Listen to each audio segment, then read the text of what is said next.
अस्सलाम वालेकुम रहमतुल्लाह। गाइज़ आज की वीडियो आप सब दोस्तों के लिए है। ਤੁਹਾਡੇ ਲਈ है वीडियो गाइज़।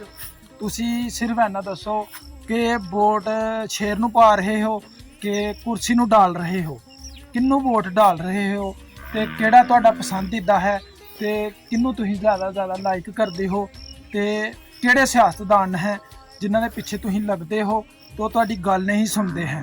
तो ਹੁਣ ਤੁਸੀਂ ऐसे सियासतदान ਲੱਭੋ जो ਤੁਹਾਡੀ ਗੱਲ भी सुनणगे तो ਤੁਹਾਡੀ ਗੱਲਬਾਤ ਨੂੰ ਜਿਹੜਾ ਨਾ ਸਮਝਣਗੇ ਵੀ ਤੇ ਤੁਹਾਡੇ ਕੰਮ ਵੀ ਆਏਗੇ इंशाअल्लाह। तो ਇਹੋ ਜਿਹੇ सियासतदानों ਨੂੰ कभी वोट ना पाओ कि जिन्हों के पीछे ਤੁਹਾਨੂੰ लगना पड़ता है कि बाद में वो तुम्हारे सामने नहीं आते।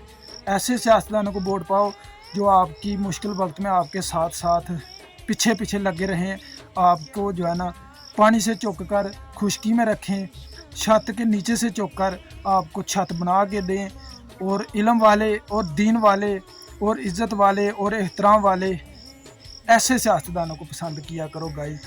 तो वोट दसो हाँ कुर्सी को पाना है या शेर को पाना है, जिसको भी पाना है ध्यान से पाना है ताकि कोई आपको देख ना ले। तो अपना वादा अपना ज़मीर नहीं बेचना है गाइस। तो ज़मीर का सौदा नहीं करना है। आप अपना ज़मीर किसकी तरफ माइल करते हैं और वोट किसको ठोकते हैं बताना, ज़रा कमेंट में बताना, ज़रूर बताना।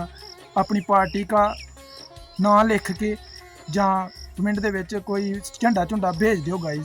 अल्लाह हाफिज़।